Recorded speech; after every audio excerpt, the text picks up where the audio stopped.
What's going on, everybody? It is your boy Dylan Mathews back at it again with another hometown take, and it's a vlog edition today. Sorry I couldn't do the peace sign, I got stuff in my hands, but you already know what's going on. It's Saturday morning. Today is the day co-hosting my very first show on sports radio 92.9 The Game, ready at MOTT, 6 a.m. to 10 a.m.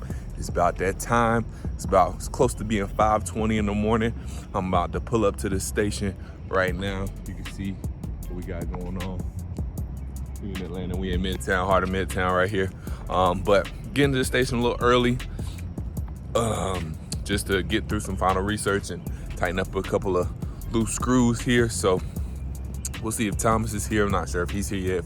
If so, we'll go over some topics and just make sure we got everything squared away. But I'm gonna get in here, do some research, some final research things, and we're gonna get it popping. But more to come here. But morning time, we getting it in, 6 a.m. to 10 a.m. Hear your boy. You can call us up at 404. Well, by the time you see this show, gonna be over, so I ain't gonna say the station number. I'll put it in my video description again. But I mean, I'll say it because this is only the first of a voice show. So 404-741-0929. You can call us up. If you didn't catch this show, you can catch the next one. Next Saturday. We in here. All right, but we'll see you on a little bit. 1 win away from Eastern Conference Finals. Like, you can see the narrative brewing right now in Philly if they blow this game. All the pressure is on the 76ers. Yeah. It's a great season no matter what happens for the Atlanta Hawks. They gave everybody more than we all could have ever expected out of this season. And we all expected the postseason, just not them to be a game away from the Eastern Conference Finals though. So the pressure is all on the 76ers. But at this point, you know, Hawks fans, you gotta feed us. We done got greedy. Yeah. We done got comfortable with this winning y'all are doing. So hopefully they come out and give us a good game. And like you said, Seth, it's gonna come down to Seth Curry. How big of a game is he gonna have? And is that Philadelphia bench, is that one person gonna wreck us on that Philadelphia bench? Last night it was Tyrese Maxey. In game 2, it was Shake Milton. So is there gonna be anybody that steps up on the Philadelphia bench? Because in game 5, we survived 37 points and 35 points from Seth Curry and still found a way to win. So if nobody steps up on that Philadelphia bench, even if Joel Embiid and Seth Curry both go off, if they don't get any bench help, we still, I think, will have a good chance to win this ball game. It'll be tough, but we still, I feel like, I think could help out to get some buckets in a third quarter dry spell. We need to go ahead and mix things up. And if Bogey is in fact out tomorrow, which I hope he's not, we can also expect to see Lou Williams early on, which in fact might bode well for the Hawks. Get him going a little bit early. That way he's ready for the third and fourth quarter where we're really gonna need him down the stretch because, oh Thomas, we need us some more road lemon pepper Lou magic tomorrow if we're gonna win this game. We have to have something from Lou Williams. I don't care. I'm broke, but I don't care if I gotta use my own money to fly out to Philly, deliver him some Magic City wings, find a way to bring them on the plane. I don't care what I gotta do. Whatever you gotta do. If I gotta bring him some wings, give him a Philly cheesesteak, I don't know what I gotta do. But whatever needs to happen for Lou Williams to have a good game, I will do it because we need our best performance to date from Lou Williams. And now if Trey's gonna do what Trey does, and you and I said if you trade, Sis get up there and get other guys rolling, find that other person who has the hot hand. Maybe it's Gallinari, maybe it's Lou Williams. It's got to be somebody because as we saw last night, the Hawks could have won despite the fact that it was basically just Trae Young last night. They can easily win if they can find somebody else. Trae Young, like I said, the big thing for him, what is his mindset going to be going into the ball game? How is he going to start the game? I know how he wants to finish the game, and I know how he should finish the game. Being aggressive, he needs to be the one in winning time, taking us to the Eastern Conference Finals. But to start out the game, I think he needs to just let the game come to him and get his teammates involved early on, like we were talking about earlier. If he does that, he lets Kevin or Bogey, if he's able to play, or whoever, be aggressive early on. I think that'll be a good formula for the Hawks. If Trae Young has a double-double by halftime, I think we will be set. But this also, too, something we got to look out for. You know what would be, it's not going to be funny, but you know what would be ironic? if this is the Ben Simmons breakout game. It would be ironic. If Ben Simmons breaks our back in Game 7. 25 and 15, you know?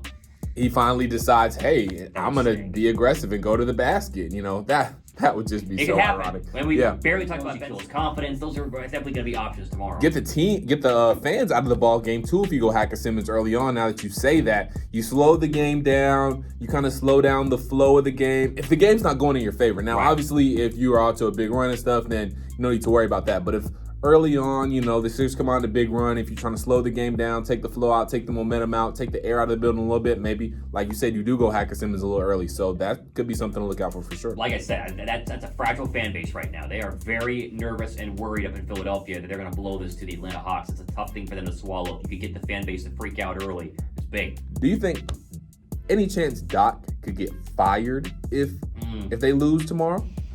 If they lost bad. If they lost by 15 or more. If it's like a wire-to-wire victory for the Hawks. If it's really up. If you could guarantee me that Kyrie wouldn't be on the floor at all, I would not mind the Nets. But I think the easy answer here and who you would rather play is, of course, the Bucks, because you can have terrible Chris Middleton. And when you have terrible Chris Middleton, 2 out of the 7 games, those are pretty easy wins for the Hawks. The easy answer is most definitely the Bucks. There's just too many, well, if this happens, and if this goes our way, and if that goes right, and if Kyrie is out, it's just too much of that scenario. Like I was just talking about if, ands, or buts for the Bucks-Nets series. It's too much of that for the Hawks if we get the Nets. Now, the Bucks, they're fully healthy, but I still feel like we can easily take them down. Why? Because there is a clear blueprint to beating the Bucks. You neutralize Giannis by just building that wall, and the Nets have been able to do it pretty beautifully here, and at least in the first couple of games, and they've shown sparks in these, even though these past couple of games that they've lost.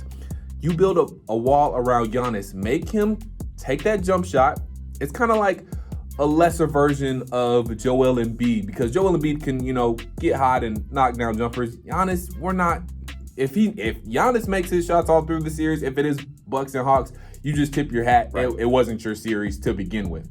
But I feel like you build that wall around Giannis, make him a perimeter player.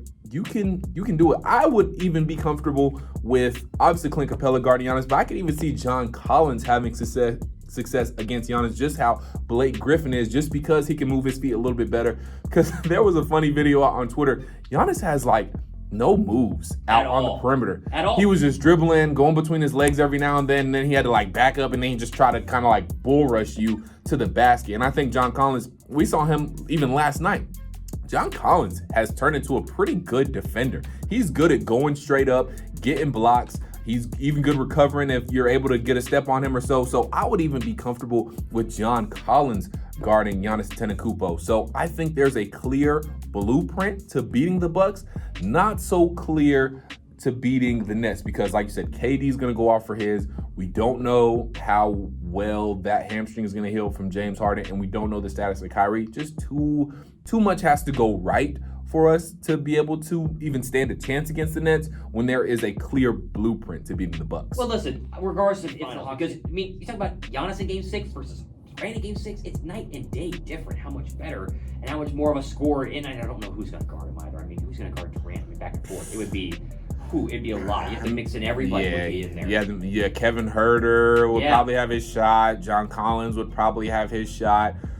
Yeah, I don't know. And I mean, it would be perfect and it would be better, and I would mind it less if we had DeAndre Hunter, if we had Cam Reddish. Yes. And maybe we get Cam Reddish back. That's a factor, yeah. That is definitely a factor. But again, it's all about, well, if we have Cam Reddish and if we had DeAndre Hunter, then those could be guys that have had success against Durant. Granted, it was early on in the season, but could guard KD and neutralize him to a degree. But since we don't have those guys, we don't know if we're going to have those guys for the Nets series. It's just too much. And KD could basically do whatever he wants. And I'll say this. Okay, everyone getting excited for Cam Reddish to come back potentially in the Eastern Conference Finals. Yes, it is exciting, but we got to really chill on the idea that he would come in and provide any sort of crazy impact. Because the guy had played basketball since March. It's been a long time, and he was still young and green. He was bad before he got injured, right? He was struggling before he got injured from a shooting perspective. So the idea that Reddish could be some sort of savior, because people were tweeting Mike Conti last night pregame like, ooh, how does Reddish look? Like, he hasn't even played 5-on-5s yet.